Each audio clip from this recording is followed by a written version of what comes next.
오늘 신명기 3장 1절에서 29절 말씀을 가지고 그것은 낭망할 일이 아니다. 그것은 낭망할 일이 아니다. 라는 제목으로 하나님 말씀 나누겠습니다. 미식축구라는 스포츠가 있습니다. 미식축구는 영어로 아메리칸 풋볼이라고 합니다. 축구인데 미국식 축구라는 말입니다. 이 경기는 오직 전진해야만 승리하는 게임입니다. 그런 점에서 럭비와 조금 다릅니다. 럭비와 다른 점이 한 10가지 정도 있는데 공도 다르고 득점 방법, 경기 시간, 인원 등 많이 다릅니다. 그 중에서도 경기 흐름이 다릅니다. 럭비는 일반 축구처럼 공격과 수비가 수시로 바뀝니다. 공격했다가 수비했다가 순간순간 어지럽게 바뀝니다. 그러나 미식축구는 그렇지 않습니다. 앞서 말씀드린 것처럼 공격할 때와 수비할 때가 분명히 딱 구분이 됩니다. 그리고 공격할 때는 무조건 전진해야 합니다. 백패스가 안 됩니다. 공격이 4번이 주어지는데 한 번, 1차 퍼스트 공격, 세컨 공격, 서드 공격, 포드 공격, 그 공격 때마다 터치다운을 해야 되고 그 터치다운의 전진이 합해서 10야드, 미터로 따지면 9.1m 이상이 돼야 한다고 합니다. 그렇지 못한다면 공수가 또 바뀐다고 합니다. 이런 미식축구에서 태클은 있을까요, 없을까요? 있죠. 부딪히는 태클이 있습니다. 방해가 있어요. 장애가 있습니다. 그러나 그 태클, 장애를 피하면 나갈 수 없다라는 것입니다. 부딪힘을 극복하고 전진할 때 승리가 있다라는 것입니다. 미식축구 이야기를 들었을 때 우리의 신앙도 그런 것 같습니다. 신앙도 미식축구와 비슷한 점이 많이 있다라는 것입니다. 그것은 하나님이 전진할 기회를 주셨을 때 오직 전진해야 한다라는 것입니다.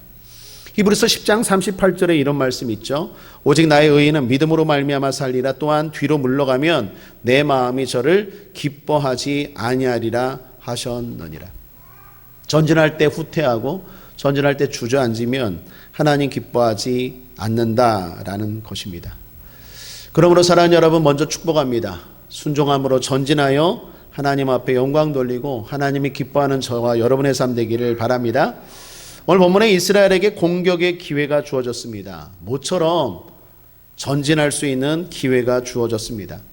앞서 우리가 나눈 것처럼 38년 동안 이스라엘 백성들은 실패해서 전진이 안 됐습니다. 광야에서 38년 동안 헤맸죠. 그러나 하나님이 다시 기회를 주셨습니다. 그리고 이제 그들은 순종함으로 가나안 땅에 진입했습니다. 지난 시간에 살펴본 것은 가나안 땅에 진입했을 때 에돔을 만났고 모압을 만났습니다. 에돔을 만났는데 하나님이 지나가라 말씀합니다. 순종합니다. 모압을 만났는데 지나가라 또 말씀합니다. 순종합니다. 그리고 만난 지난 헤스본은 싸우라 했습니다. 그때도 순종했습니다. 여러분, 순종이 뭡니까? 지나가라 할 때 지나가고 싸우라 할 때 싸우는 것이 순종이죠. 그리고 오늘 또 바산을 싸우라고 하신 명령에 순종하여 이깁니다. 바산은 헤스본처럼 같은 아모리 족속입니다. 이 이스라엘이 바산을 쉽게 점령합니다. 여러분, 오늘 본문에 보면 바산 왕 옥의 나라가 얼마나 대단한지를 묘사하고 있습니다. 일단 성읍이 60개가 있습니다. 견고한 성읍입니다. 더욱이 성벽이 없는 개방형의 촌락들도 엄청나게 많습니다. 숫자적으로 우세했다라는 것입니다.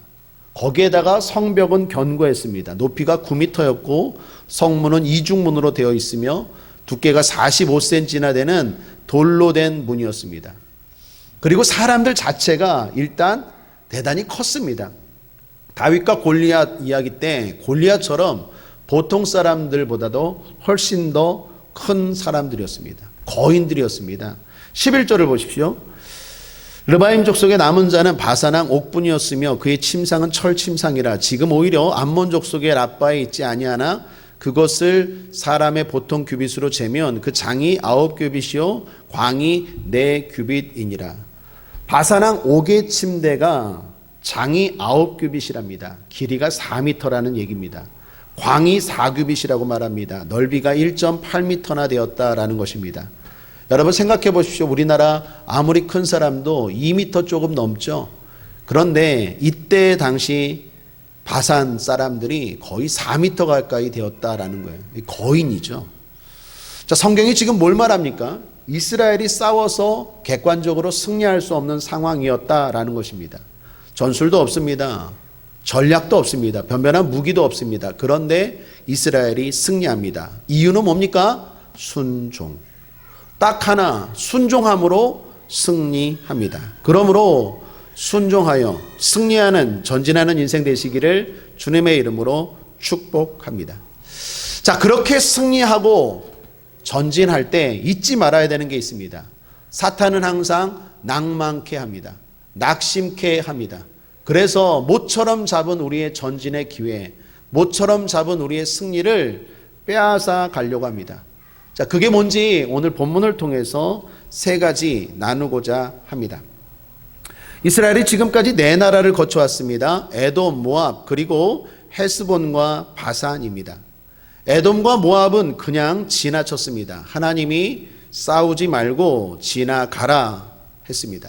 그 땅은 그들에게 주었다고 말씀합니다. 그리고 헤스본과 바산은 싸우라고 했습니다. 그리고 승리했습니다. 그런데 먼저 이스라엘 백성들이 땅 분배를 합니다.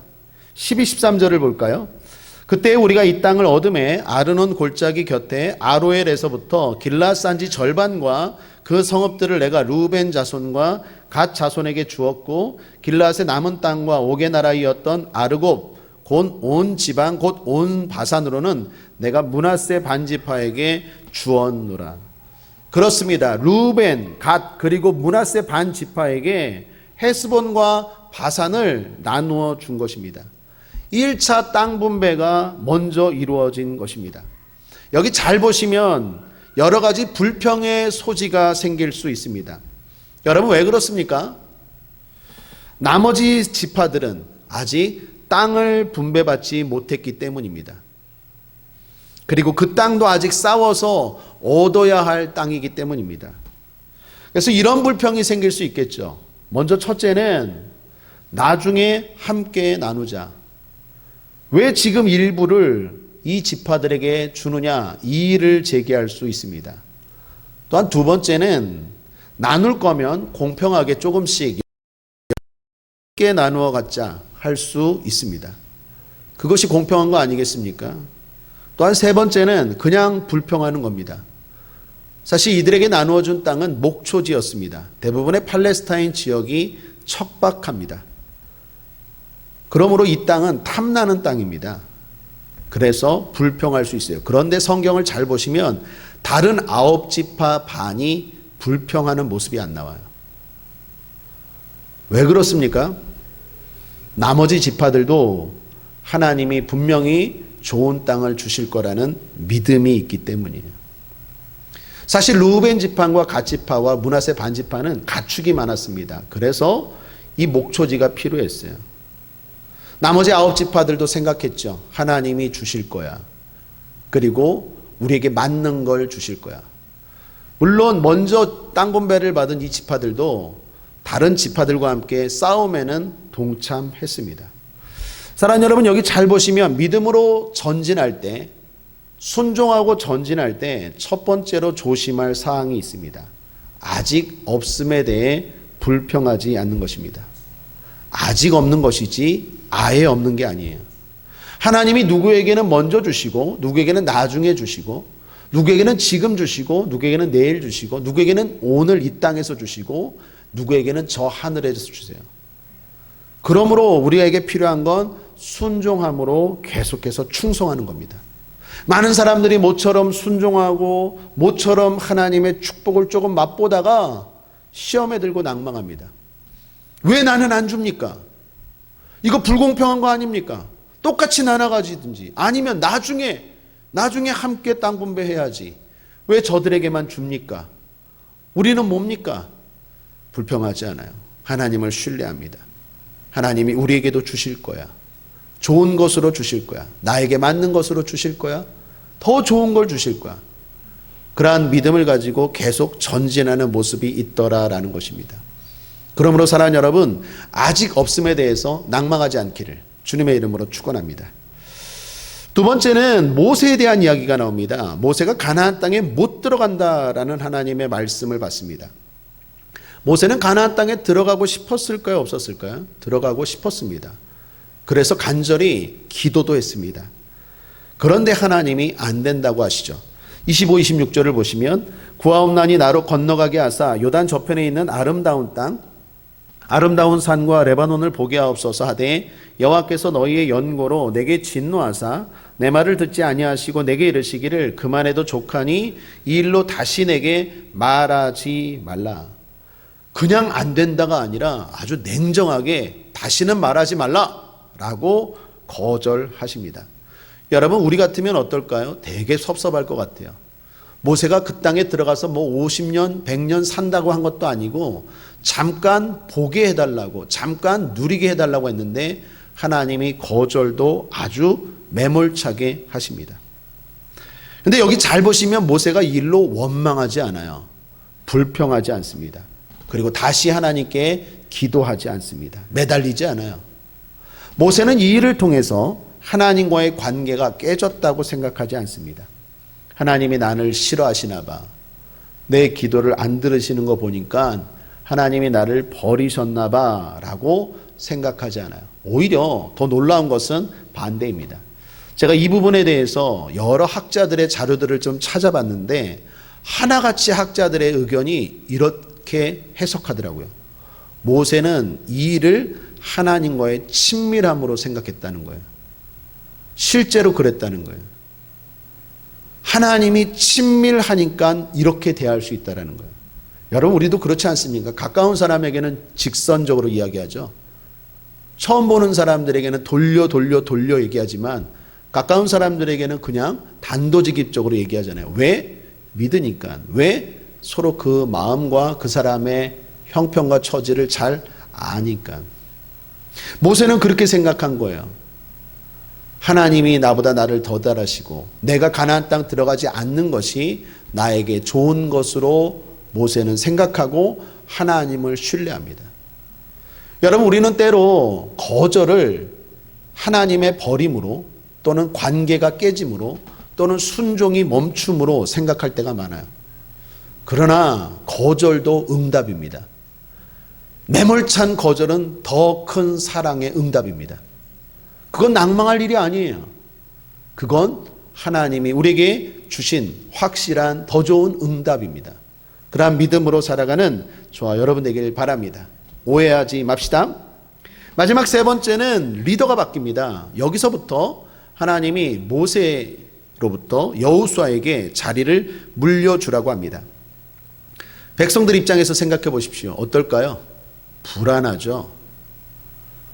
모세가 함께해도 될까 말까한 가나안 정복이 새파란 여호수아와 함께하라고? 여러분, 그런 생각 안 들까요? 모세가 어떤 사람입니까? 지팡이 하나 들고 애굽의 왕이었던 바로에게 덤볐던 사람이에요. 하나님의 10가지 능력을 행했던 사람이에요. 사람들이 볼 때 하나님은 보이지 않죠? 모세만 보였어요. 모세가 능력을 행했어요. 물론 하나님이 모세를 통해서 행했지만 사람들이 볼 땐 모세를 통해서 능력이 나타났어요. 홍해바다 가를 때 하나님의 손이 보였나요? 모세의 지팡이만 보였어요. 모세는 이스라엘 백성들 입장에서 볼 때 엄청난 사람이에요. 엄청난 지도자예요. 카리스마가 넘치는 아주 신뢰할 만한 검증된 지도자예요. 40년 동안 고생하는 동안 함께 늘 해서 하나님의 뜻을 가르쳐주고 이스라엘을 보호하고 여기까지 인도했던 모세인데 이제 뭔가 좀 잘 되려고 하는데 이제 뭔가 좀 새로운 일이 시작되려고 하는데 이제 뭔가 가나안의 축복을 이제 맛보기 시작하는데 갑자기 리더십을 교체해요. 새파란 경험 없는 여호수아가 등장합니다. 백성들 입장에서는 불안하겠죠. 하나님이 왜 이렇게 하실까요? 하나님이 진정한 리더라는 거예요. 여러분, 우리가 살다 보면 많은 사람들을 만납니다. 하나님이 보내주신 사람이죠. 모세와 같은 사람도 만나고 여호수아와 같은 사람도 만납니다. 그러나 우리가 신뢰할 분은 하나님이신 줄 믿습니다. 사람은 사랑의 대상입니다. 믿음의 대상, 의지의 대상은 오직 하나님밖에 없는 줄 믿습니다. 우리는 서로 사랑하고 우리는 서로 하나 되어서 우리가 해야 될 것은 하나님만 의지하는 것입니다. 우리가 믿었던 사람들이, 우리가 바라던 것들이 때로는 흔들릴 때가 있습니다. 뭔가 축복의 삶이 진행되는데 그러한 것들이 무너지고 사라질 때가 있습니다. 낭망하지 마십시오.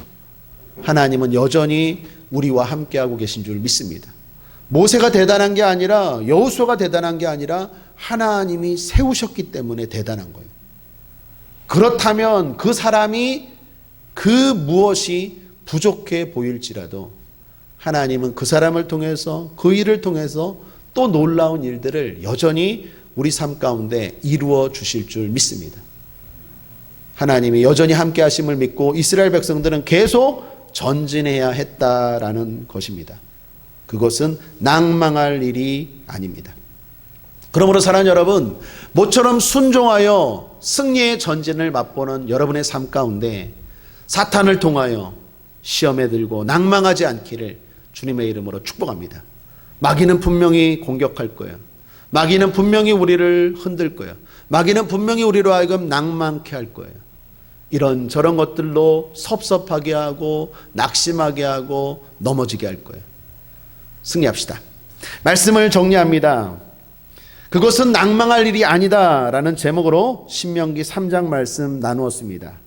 장애가 있습니다. 낭망할 일이 아닙니다. 약속이 있느냐 없느냐, 하나님의 말씀이 있느냐 없느냐가 문제지, 있으면 장애는 낭망할 일이 아닙니다. 극복하면 됩니다. 없으면 낭망할 일이 아닙니다. 시간 문제입니다. 아직 없는 것이지 아예 없는 게 아니에요.